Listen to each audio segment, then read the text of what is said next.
Come make music with me, and we'll improve the world one note at a time.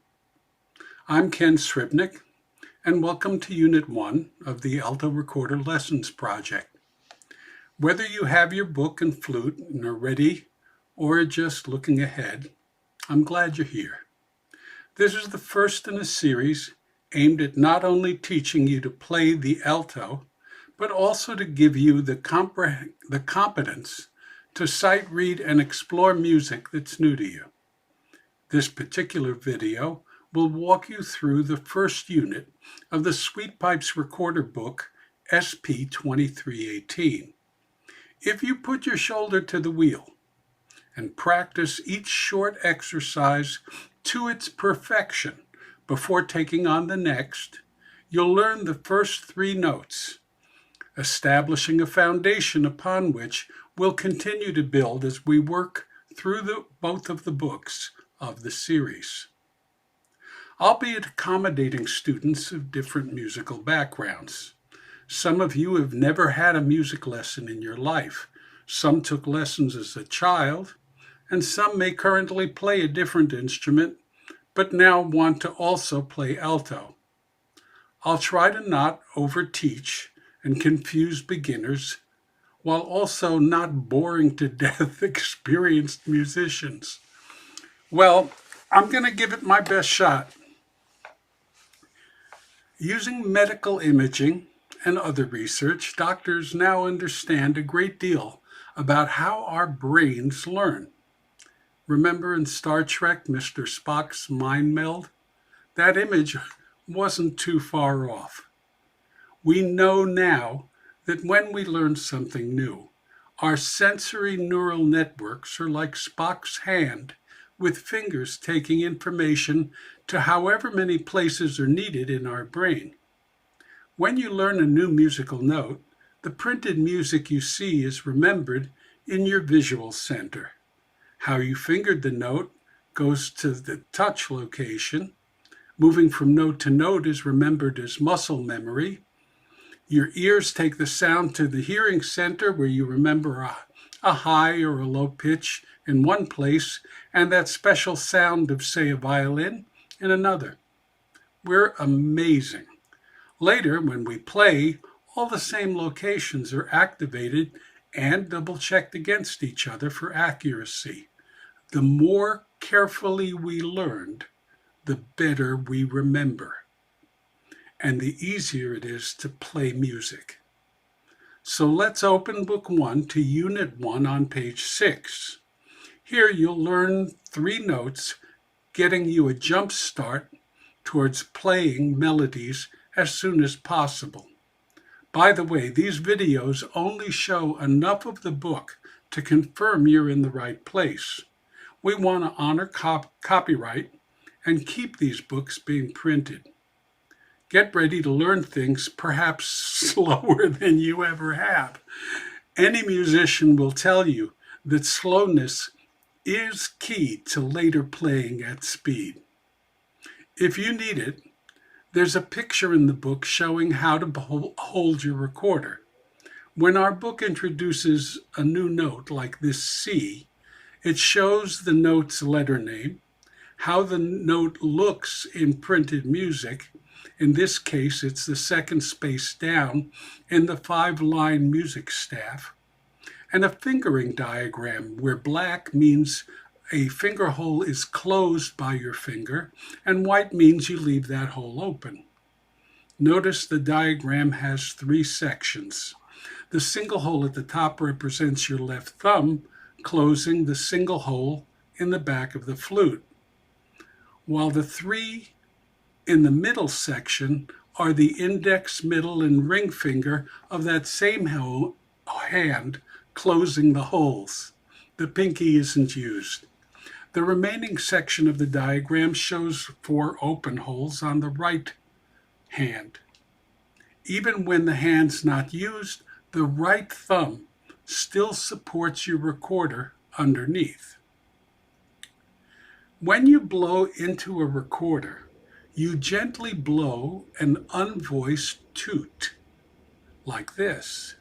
Toot, toot, toot. Feels a little silly to do that on the video. An initial T and a closing T are important. This gives you a defined musical note with a crisp beginning and end, which is absolutely characteristic of the recorder's sound. Listeners don't know exactly what's right or wrong, but they do react to poorly voiced, imprecise playing. It'll take some practice, but try to toot your notes right from the beginning. Now, I want you to confirm that you're playing a C. Finger the note as in the diagram and gently toot. Listen to my C to see if yours is the same. If it's higher, there's usually air escaping from what should be a completely closed hole. If the note's lower, check if a finger on your other hand isn't slightly covering one of the lower notes. When you have a C matching mine, play me a few evenly spaced gentle C notes like this.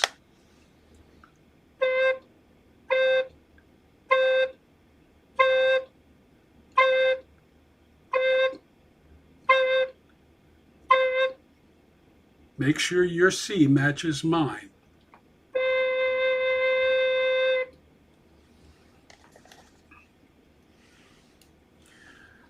Lower on the page are numbered lines of exercise drills. I'd like you to circle numbers 1 and 4 with a pencil.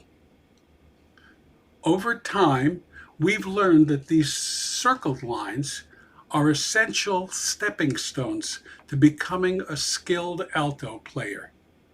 If you slow way down and repeat a line to its perfection before starting the next circled line, your brain's neural fingers will imprint that skill in your learning centers.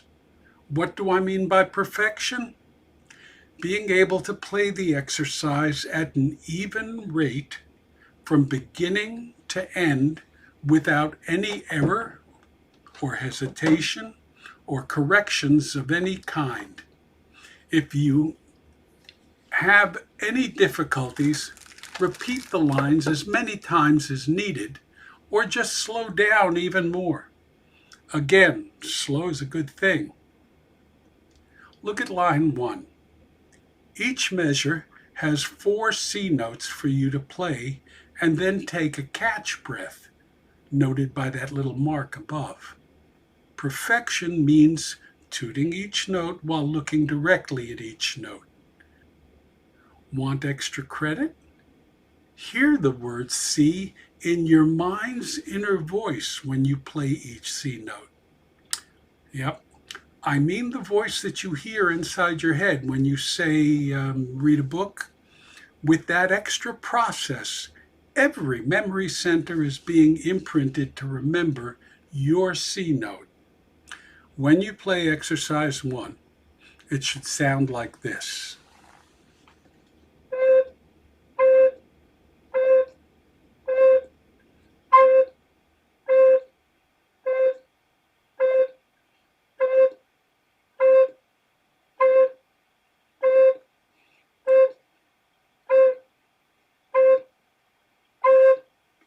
For now, the inhale can be through your mouth or through your nose.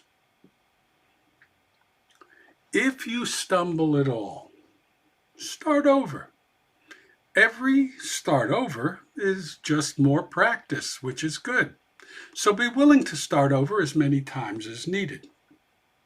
There will be exercises in the future that may take days, sometimes weeks to bring to perfection. That's part of the puzzle-solving fun to learning new music and perfecting it to play either for your cat or for Carnegie Hall. I'd like you now to pause this video and perfect line 1. When you've got it, come back and we'll do exercise 4.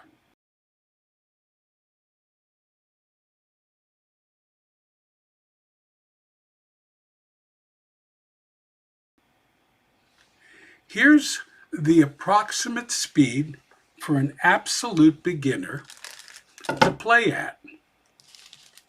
This is 50 beats per minute.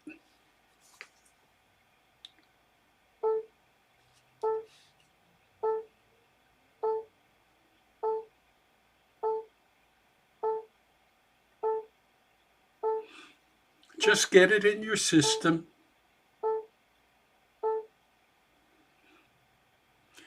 People with prior musical experience can try it a little faster. Just don't get into racing through the exercises. We want to soak every note into your soul. In line 4, you have to play C's and not play when there are one-beat rests.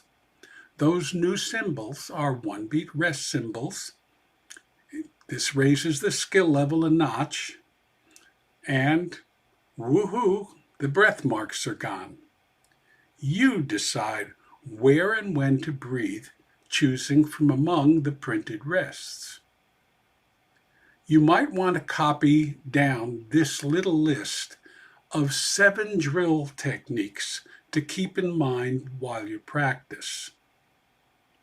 See if you can bring exercise 4 to perfection, again using all of them and as many as you can. I'll play the line for you.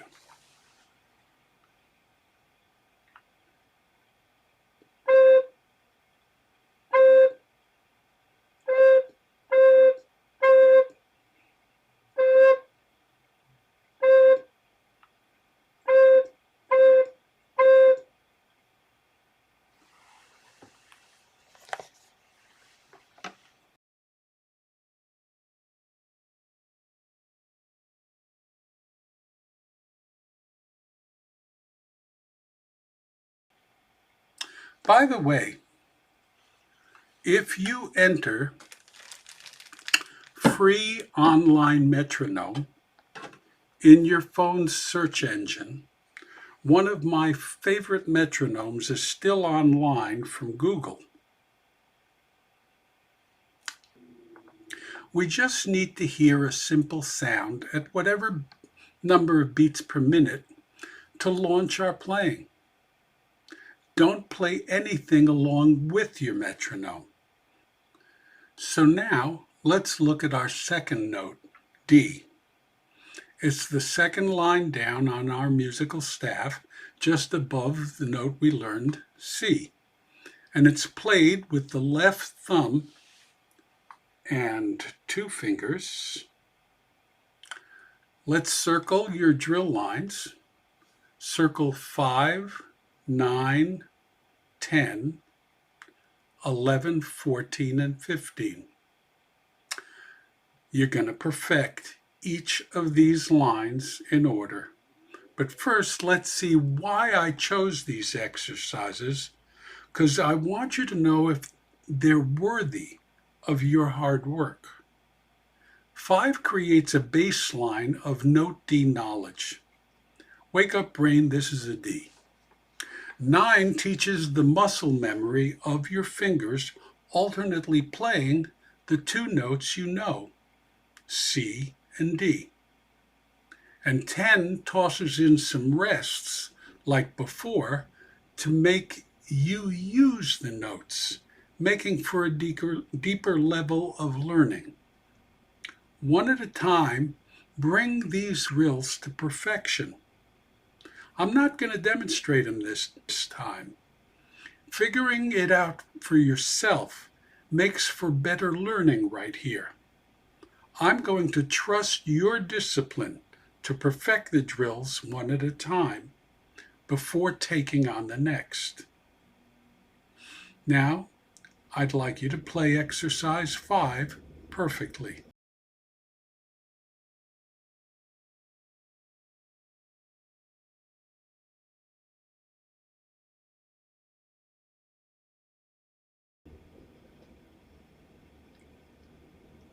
And now play exercise 9.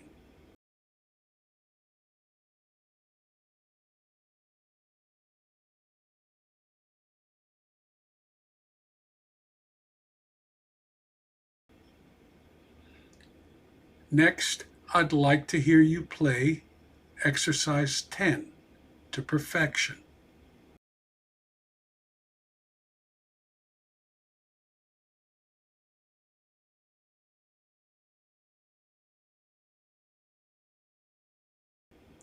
For those new to music, Drill 11 introduces a 2-beat note.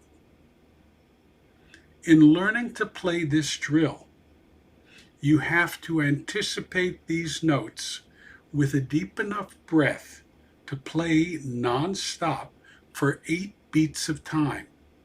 Catch a breath at the mark and do it again.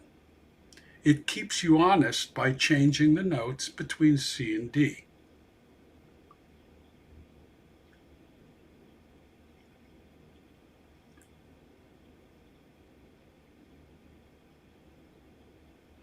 After you have that, Drill 14 raises the bar again by alternating notes, time durations, and a rest. The line ain't over till that last rest is honored. Playing with others someday, they might be playing the final note without your part. It's just good form to honor that final rest by keeping the count to full duration. Line 15 is more of the same.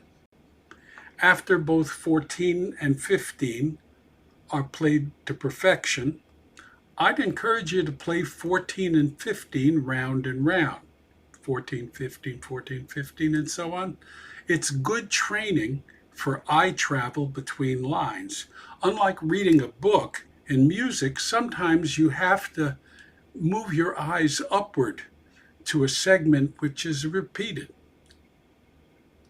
Hey, why doesn't he talk about the uncircled lines? Good question. Here's my thinking.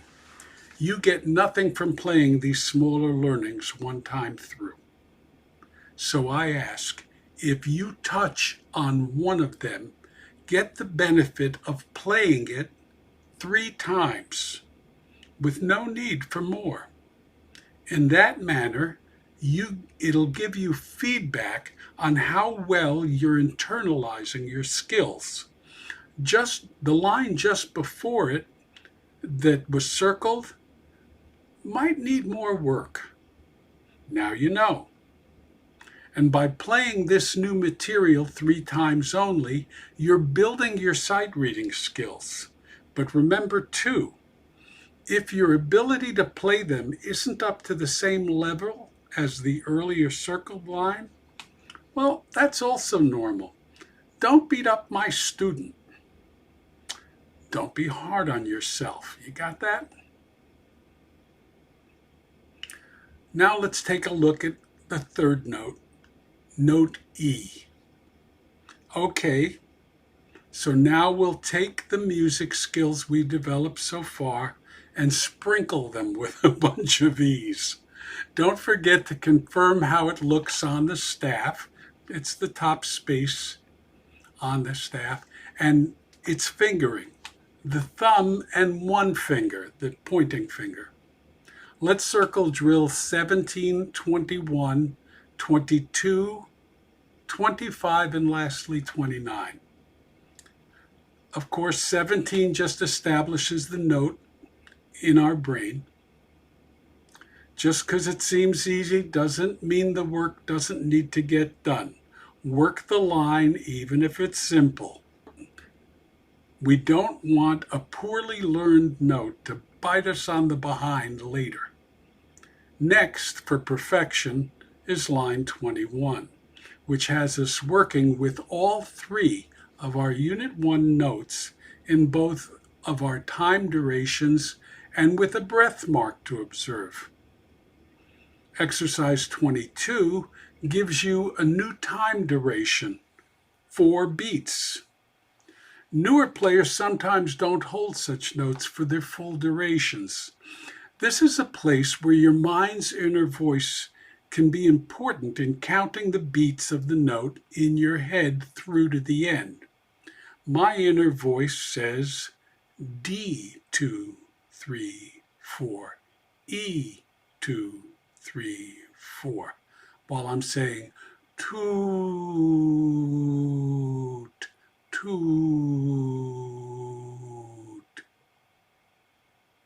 God, that sounds silly. By now, our more experienced students will be pounding on the arms of their chairs, screaming, "Why doesn't he call it a whole note?" When I started my conservatory studies, I quickly learned how culturally centered my music had been. Music is taught in every language. British students called my quarter notes a crotchet, while the French called them a noir. I was talking to an Arabic musician recently, and I learned the Arabic name, but I apologize to you. I forgot what she told me. I can only thank you for the understanding that goes into putting these videos together and trying to anticipate everybody's musical background. I'll very likely conveniently cave in later on and revert to all my Americanisms for the names of the notes. So regarding drill 22, get your lungs full in anticipation of playing for a continuous 12 beats. Then enjoy 4 beats of rest, within which you'll take another deep, good breath. And at the drill's end, please observe that final 4-beat rest, counting it out again in your mind's inner voice. Once that's perfected, you're ready for lines 25 and 29. Perfect them separately. Then play them round and round to perfection like we did earlier in line 14 and 15. Unit 1's C, D, and E are frequently played notes near the middle of your instrument's entire range of notes. You need to have an instant recognition and recall of these notes. Circling them around in 25 and 29 is a wonderful way to gain that skill. Now, icing on the cake. Remember the opening music both to this unit and the earlier prelude?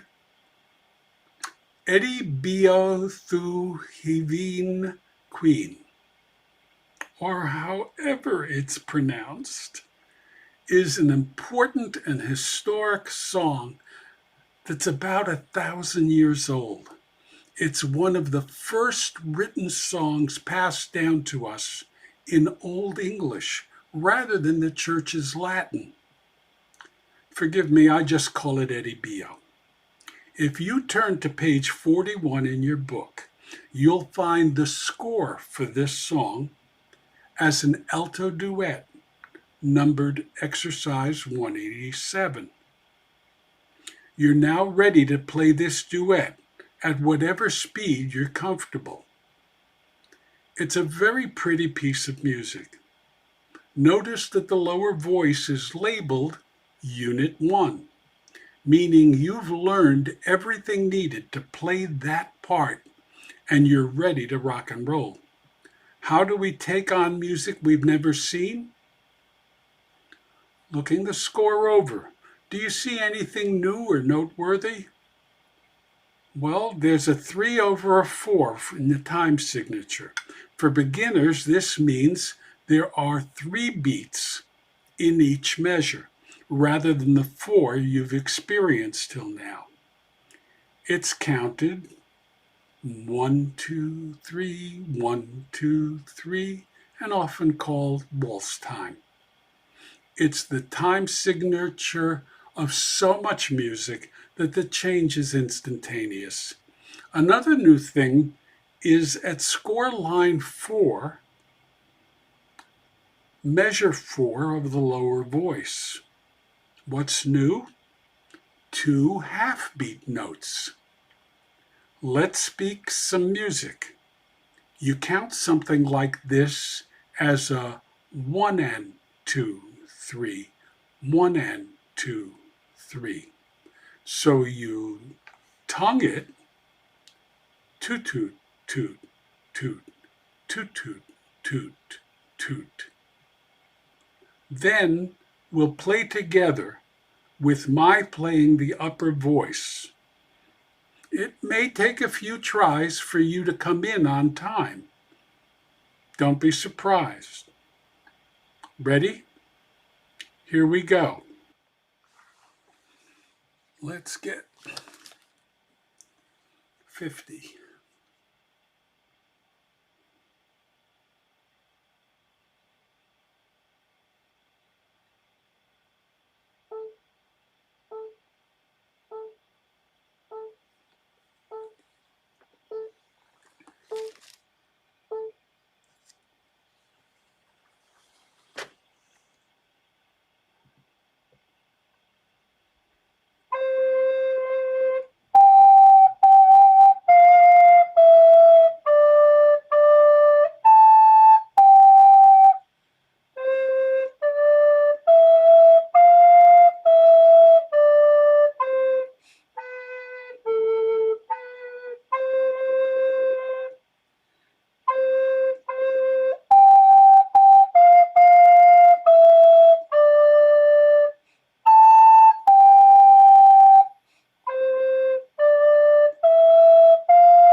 After you're playing the piece perfectly and smoothly, if you're viewing this video full screen on your phone or computer, you can go into the video settings and raise the speed according to your ability and comfort.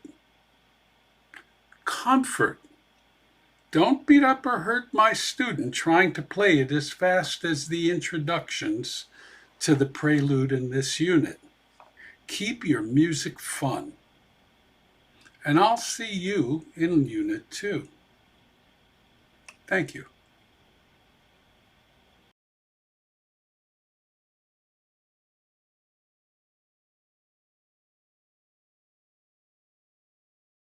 You play.